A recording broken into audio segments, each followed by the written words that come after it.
Welcome to Beyond the Black Letter Law by Prison Chambers, a platform where we demystify legal concepts for you.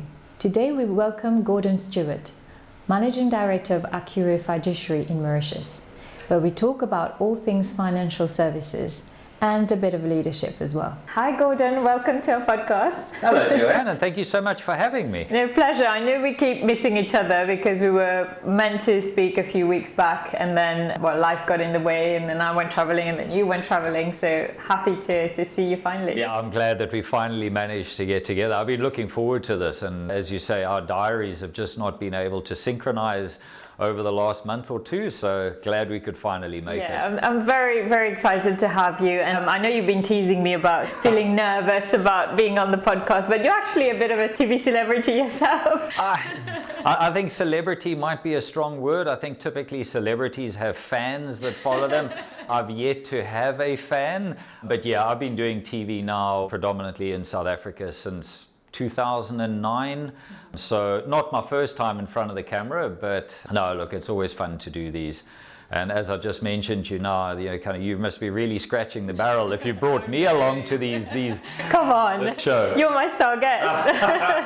So how did that come about? How did doing TV in South Africa come about? It was actually an interesting story. So I remember probably going back to about 2000 2007, 2008, and the company that I was with in South Africa used to provide fiduciary advice to a guy called Brian Hirsch.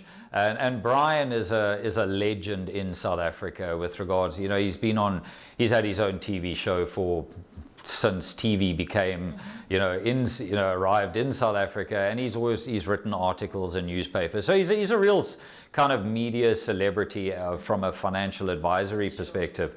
And Brian kept on saying to me, you really should come onto my TV show. And I was along the lines of one day when hell freezes over, because it was quite nerve-wracking.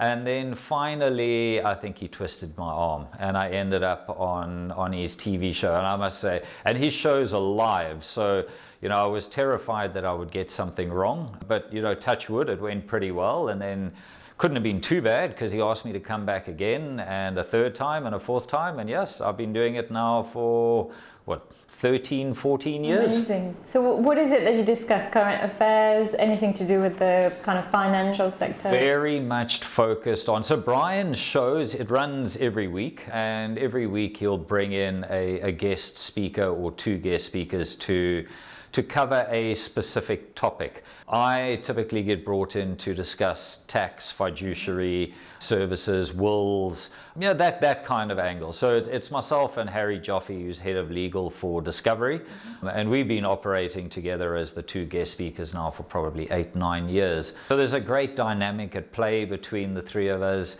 and yeah, long may it continue. I've got a show on Monday night coming up next week Monday, and then another one on the 24th of October. So you fly back and forth to Mauritius, or do you do it via Zoom? Or? So next week's show will be via Zoom, because we just couldn't synchronize. I've just come out of SA, and we just couldn't synchronize the trip with the show. But the next one in October, that will be done live, and then we go down to the studio and do the show. Wonderful. So you've been in Mauritius for six and a half years now. Okay, and was it a conscious decision to move here from SA? Are you happy that you moved here? It happened. It's actually quite a funny story, because my colleague who runs the Jersey office, a guy called Paul Douglas, and I've known Paul right back from the days when he was still based in South Africa with Investec. And Paul came out when would this have been? 2015. And he was out in South Africa, and he sent me an email and said, would we like to get together and have a coffee? And I said, no, that'd be fantastic to catch up. And he came into our offices, and we were kind of having a catch up and everything. And then it was the day that Jacob Zuma fired Nene as the finance minister. And I remember, there was chaos in South Africa. There really was a lot of panic. And I remember getting an email from Step, and Step had all of these adverts for positions open. and I saw that there was a position available in the Geneva office for a entry-level administrator. So jokingly, I just said to Paul, you know, with everything that's going on in South Africa at the moment, can I send you my CV?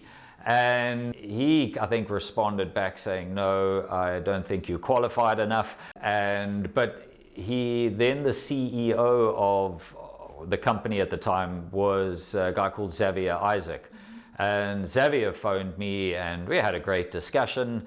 And I think at that stage it was really kind of talking about Geneva, and you know, Geneva is not for me. I'm not a Geneva person. And then we had another catch-up call in January, because this was towards the end of December. I went on holiday. We had a catch-up call when I got back from leave, and Xavier and Paul very kindly offered me the managing director position in Mauritius.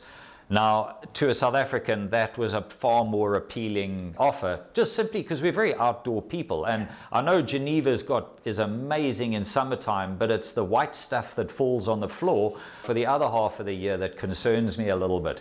So then they asked if I would be interested in the taking up the MD role in Mauritius. I spoke to my wife, and she thought it was amazing. And then I had to sit down and ask my two girls, one who was, I think, 6 and the other one was 2. I was trying to think, how can I explain to them what Mauritius is? And then it just... Have they been before? Never. Okay. Had you been before? Never. Actually, I lie. I came here for 2 days in 2008. I came across to work with, I think in those days it was SIM. And they asked... IQ, I think they're called. Yeah, I think. And they asked me to come across and help with they had a South African client and they needed some stuff on. So I came across and helped them for 2-3 days. So then to come back to my two girls, and I was trying to work out, how do I explain to them about moving to a country called Mauritius? And it just so happened there was a magazine that I used to love reading called the Go magazine, which is all about outdoor life. Sure. And they had a double-page spread of this picture that kind of overlooked Paradis with Le Morne in the background. Yeah, it kind of sold itself. So I said to the girls, we're thinking of moving to Mauritius. What do you think? Not that they really had a veto in this, and they said, well, what's Mauritius? I think the oldest one said, the youngest was still learning how to speak. And so I held up this double-page picture of, I said, this is Mauritius. And they were like, yeah, that looks good. And yeah, so it was an interesting transition, because obviously back in SA, I was the shareholder and the chief operating officer of a company, a national company in South Africa. So it wasn't just simply a case of packing up and leaving. But we went through that transition, and I arrived in May, the 24th of May, 2016. And been here ever since. I'm surprised they haven't thrown me off. No, why would they? How have you, I mean, you and I have had many discussions offline about this. How have you found leading an organization in Mauritius? I really thought they were the absolute best of the best. Super professional, hard-working, committed, dedicated. And it was a pleasure leading them. But coming across to Mauritius, and I've said this publicly before, so I know my old SA team won't be too angry with me, but leading a Mauritius team is unbelievable. Just the work ethic, the relationships that you establish with your team. I never like to use the word staff. I'm not a big fan on this whole hierarchical, I'm the boss, you're the staff, you're the workers kind of. That doesn't sit well with me at all. But just amazing. Absolutely amazing, so committed, so hardworking. I'll get emails over the weekends where people are working. I'll get emails late at night. If they've got a task that they need to finish, they get it finished. So maybe I'm really lucky, but incredible, and just the nicest possible people. The atmosphere that we have in the office, and it sounds so cliched, but it's just like one big family. Everyone looks out for everyone else, very caring, nurturing, supportive. I could carry on and use up the rest of the interview just describing how amazing it is. And I think that's not just, from my own staff perspective. I've been I remember it's a funny story. So when I came across here, it was 2017. Yeah. And we had the STEP conference. I think it was in 2017, that STEP conference that they had down in Flick and Flack. And I remember going to this and I felt like a fish out of water because I think I knew like 2 or 3 people. And I made the conscious decision that that is not how I want to be involved from a Mauritius perspective. And then the ATMC was looking for members to join its management committee. And I think I dodged a bullet because at that particular year when they were looking for people to join the management committee, I think there was like 8 or 9 positions open and only like 8 people applied. So I was kind of a bit of a shoo-in. Sure. But again, just such nice people. People like Asad, Mahesh, Shahed, I mean, they all took me under their wings. They could see that I was this wet behind the ears South African, and they really made me feel at home. They welcomed me in. And, from there, I used the opportunity to get onto it was in those days, the FSC. I think it was a task force that I got onto, did some work with the EDB. So I made this conscious decision to try and get involved in what was going on in Mauritius, and to try and give back, because everyone had made me feel so welcome and so special that I felt that it was my responsibility to try and give back to the country that had actually welcomed me so beautifully. And then the Mauritius Finance, then we had another... You're on the board, aren't you? Or am I Yes, on the Mauritius on the Finance? board of Mauritius Finance. So we had another Mauritius Finance, ATMC election. Somehow I snuck in through the back door there again. And yeah, it's been great ever since. And so, but where I was kind of going with this is that first STEP conference in Mauritius, I think, as I say, I knew 1 or 2 people. When I went back again 2 years later, because it kind of struck home how many people I had met and how many people I knew, from the EDB to the FSC to the different management companies. And so it's been a great journey. I've loved every single second of it. Traffic. Where do you live in Mauritius? In Tamarin. Okay. Yeah, so I get the commute through from Tamarin through to Eben. As I say, the traffic is probably not my favorite thing, but I don't think it is for many people. With the pandemic, have you changed your model to kind of a more hybrid working, or are you one of those with a school of thought that, I like to be physically in the office because you value the physical interaction? Yeah, so I think what COVID has taught us is that it dispelled the myth that for people to be productive, they have to be under the direct line of sight of their managers. In fact, we had increases in our productivity during, let's call it, the 2 years that COVID kind of was on the island. So we were very lucky. I mean, well, I'm sure most other companies were in the same position, but we, as part of our disaster recovery, obviously we had systems in place to allow us to work from home. Never kind of assumed that it would come from a pandemic. We always were looking in the direction of, I don't know, maybe cyclones and hurricanes, hurricanes and that kind of stuff. Yes, very short term. So when COVID did hit, it did allow us to continue to be able to work as normal. It took maybe a week or 2 or 3 just to get everything settled down, and I think it was a different working environment. But once we'd got past that, I think everyone settled in pretty well. And so we then carried on, obviously working remotely. And then when they lifted all the lockdowns, there was still a lot of fear on the island, So we just continued with working from home. And then also we were in the process of changing offices. So we didn't really have a proper office to go. So we just carried on working from home. So now what we've got though is we've said 2 days in the office and you can work 3 days from home. And the 2 days in the office, and if you're a new recruit, so within your first year of employment with Accuro, you're in the office. And the reason for that is really nothing more to allow new joiners to meet the older people, because obviously now people are working different times, so you're not guaranteed that you'll see the same people in the office every day.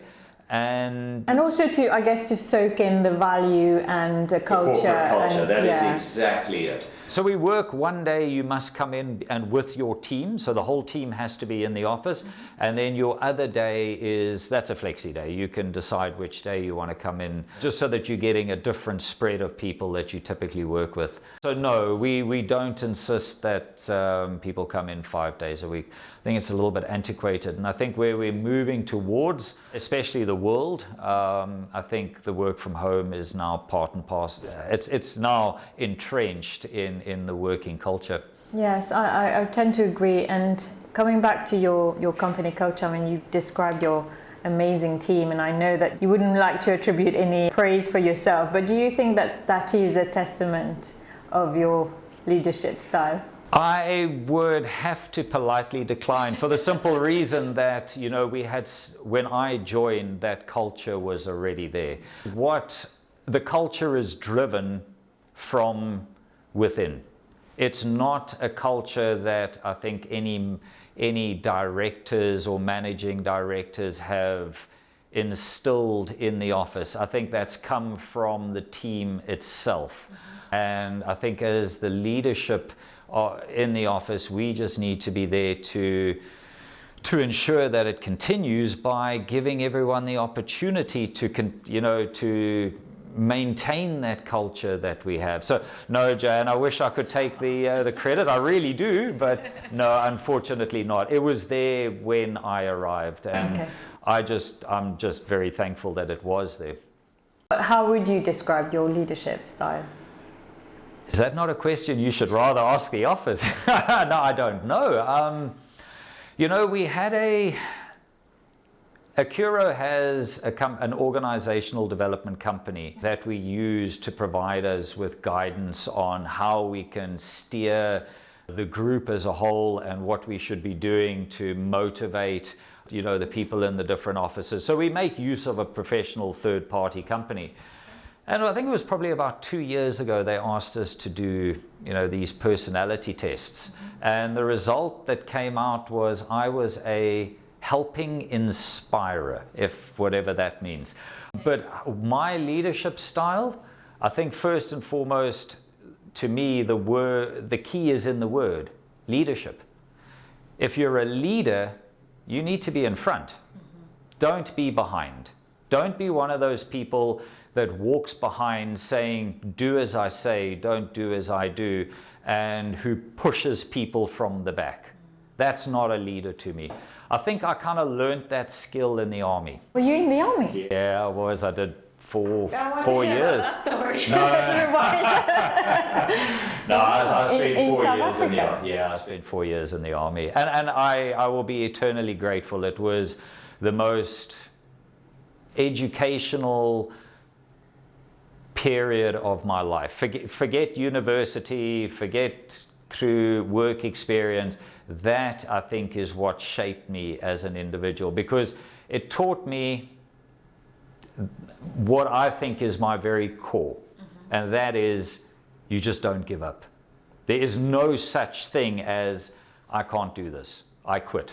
Those words, I quit, just don't exist in my vocabulary, because I've seen that no matter how hard and tough things can get, you'd be surprised what the human body can survive through. So, you know, that skill that I learned in the army was you need to be the leader.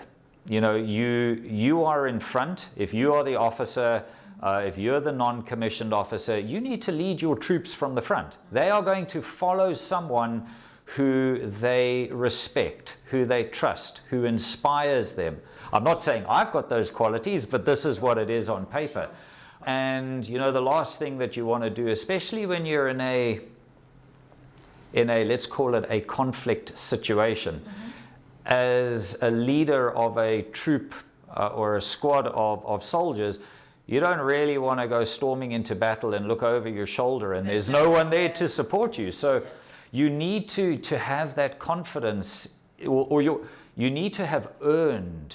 That to me is crucial. You have to have earned, because in my opinion, there's 3 things that have to be earned. You can't buy them. No matter how much money you have, you cannot buy the following 3 things. That's love, trust, and respect. You can't buy those because they're intangibles. And so therefore, you know, you need to have the respect of your staff. They need to believe in you, because as a leader, you're choosing the path, you're setting the direction, and you want them to follow you. And so therefore, autocratic, bureaucratic leadership, it may have a place in certain situations, but I think when you are working with skilled professionals, it doesn't have a place in the modern business environment. You know, micromanaging, I don't like it, because again, as a leader, you should be looking forward, knowing and trusting that your team are with you. If you're micromanaging, you're looking forward with one eye, but you're always looking back with the other. Yeah. And you can't move forward like that. You're going to move forward at a much slower pace. And I think also when we're looking at, as I say, when you're working with professionals, these are people who have got degrees, honors degrees, master's degrees. They're professionals, you know, they're chartered secretaries, they are, you know, ACCAs, FCMAs, you name it. They're not babies, they're not children. Treat them with the respect that they deserve, and you will get so much more from the people you work with. Yeah, and also one of the things that I'm learning as well is that, you know, when you get to a certain point in terms of experience, is you feel that, not that you know it all, no one knows it all, but that you have a certain way of doing things, but knowing when to sit back and let them do it, albeit them making some mistakes along the way, and not trying to intervene at every step of the way as well. Yeah, I think, you know, you need to step back and not be controlling.